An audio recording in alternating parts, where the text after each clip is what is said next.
All right, so I turned the camera around. Here I am. I'm gonna start with these two pitayas, and I usually take this extra piece off, and when they're ripe, it's usually easy to come off, right? It's just the stem. They cut this from what's attached to the plant. They cut it here and left this little bit because it helps keep it healthy, right? So I like to remove that, and I just got a cactus here, so be careful because there's gonna be it comes from a cactus plant. So probably do this easier with just doing it with the knife, and usually it's much easier for this to come off. So I usually just twist it. Okay, so, and then this is, everything's already been washed and soaked.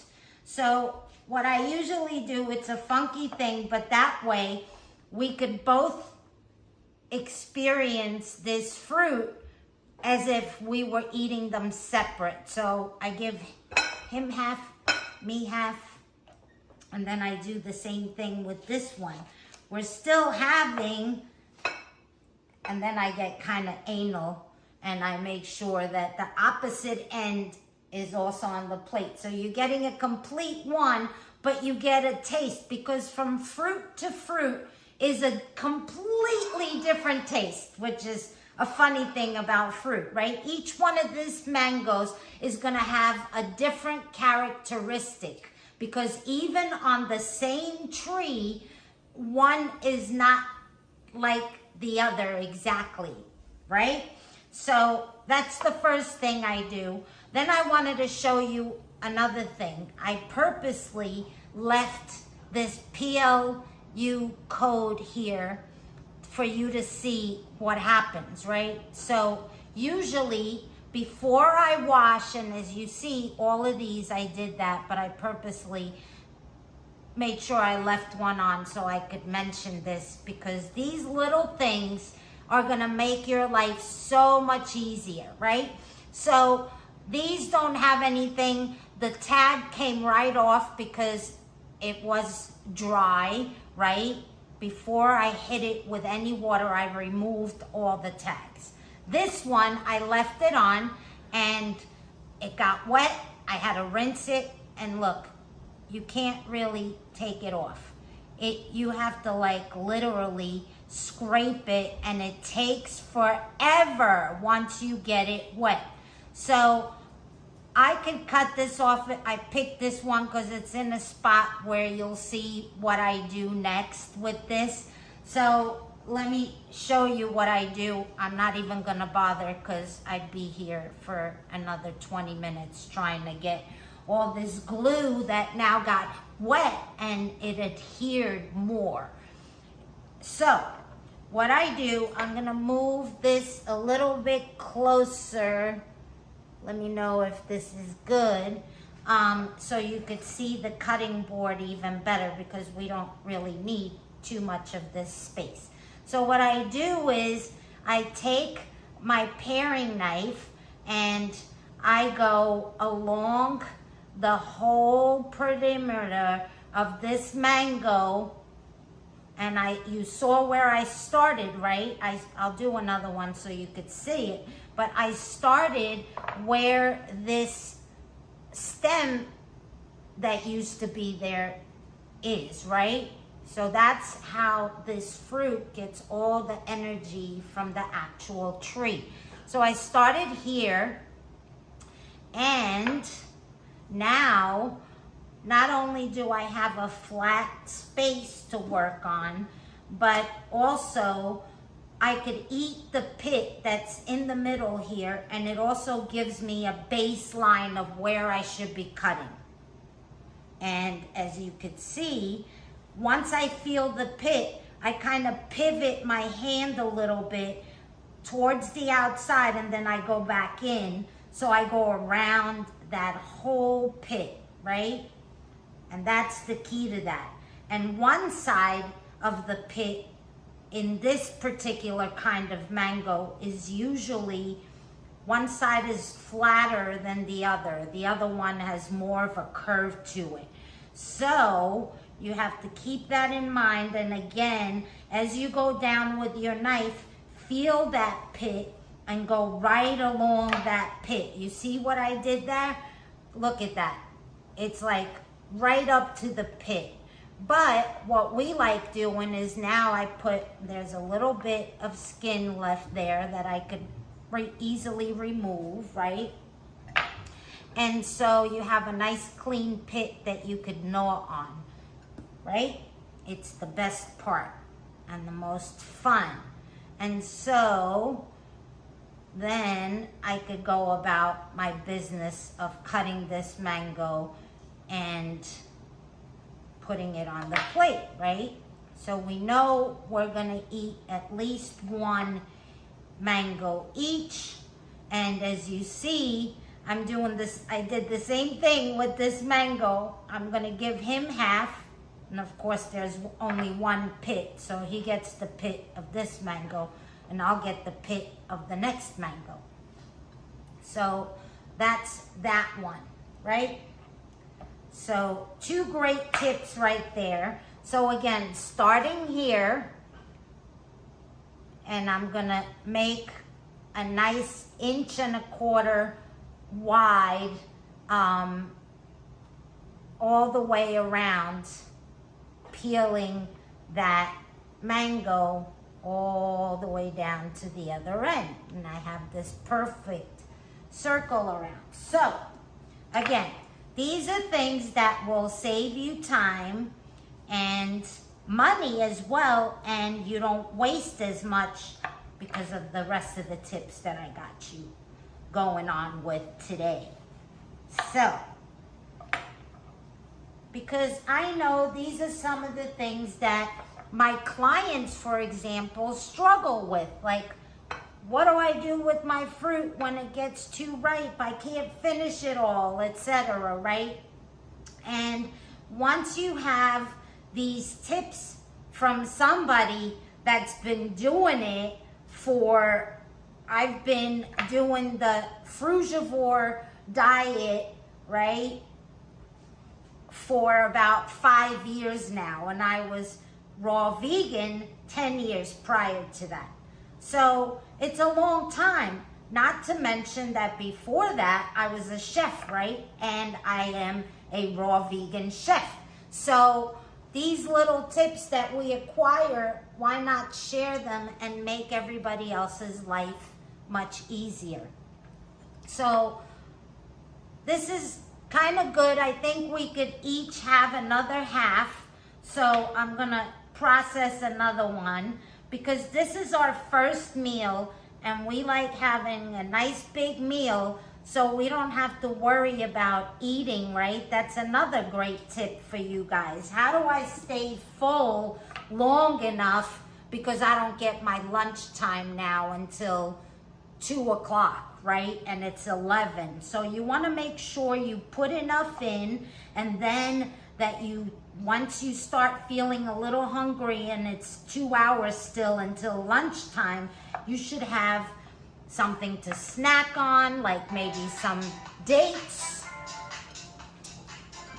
Louie's phone is going off. Sorry about that, you guys. So you could maybe have some dates, right? Or some nuts and seeds if you're not detoxing, and be prepared. Have some fruit that you could eat at your desk, like a banana or an apple that you could take a few bites in between calls, so you're not ravaging hungry when it gets to your next meal, right? So one of the things to be prepared for is to eat enough that you're satiated, that will at least get you to your destination, your workplace, right? And also have more time to be satiated. So bringing some juices with you, bringing some lemon water, tea, things like that. And if you're following me around on Instagram and stuff. I even share, sometimes I'll do a reel of what I packed Louie's lunch with, right? So all of these things are helpful. Okay, so what to do with the other mango, right? Well, I could put it in this jar, right?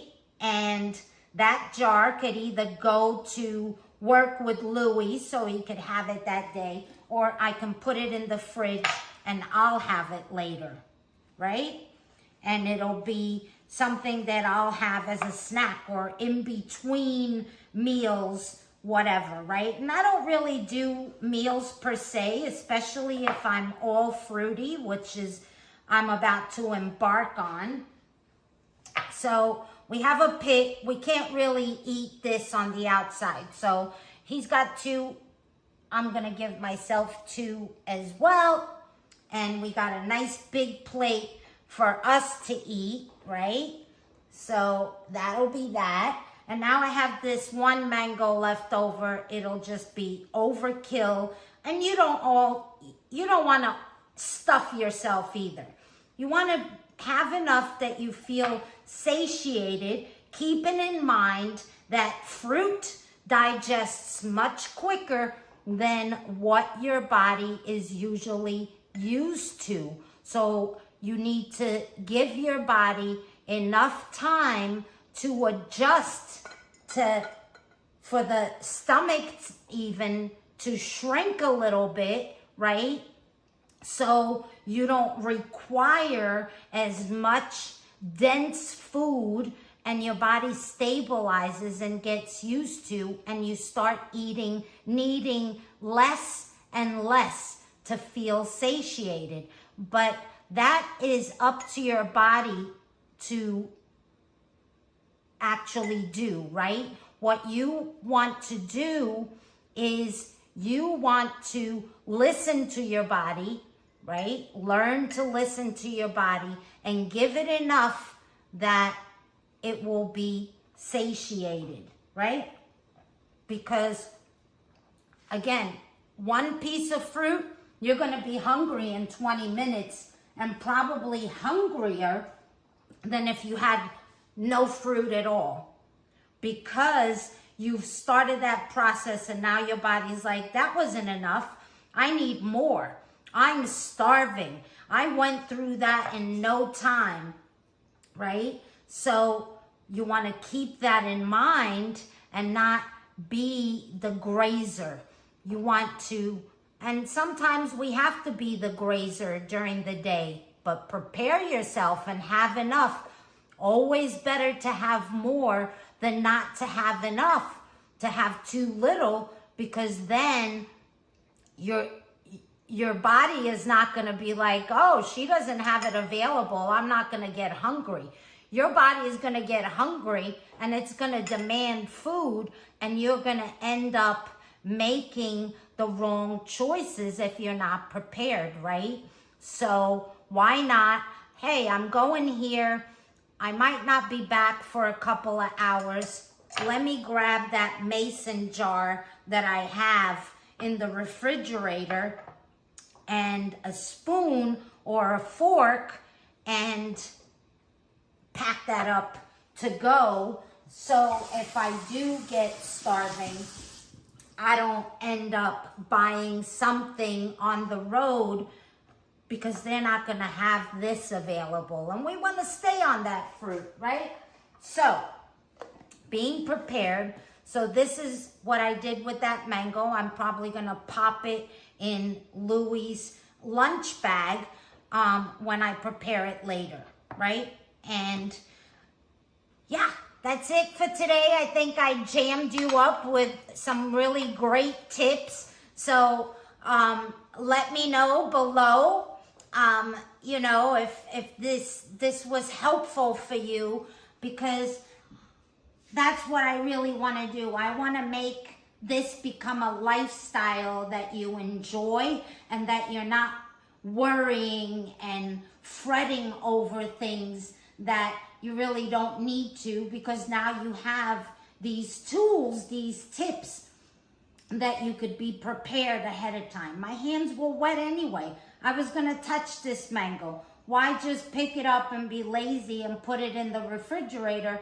And now I have one mango. When am I gonna eat that, right? But if I process it right away, I end up taking it with me or eating it when I feel that hunger pain and it's there, ready to go. So I always have things in the refrigerator that are ready to go. And you've seen my fruit haul, how I prep myself for that fruit haul. So I hope this was helpful. Let me know in the comments. Please subscribe, because I'm always coming up with different ways to help you and ease your way into this beautiful lifestyle.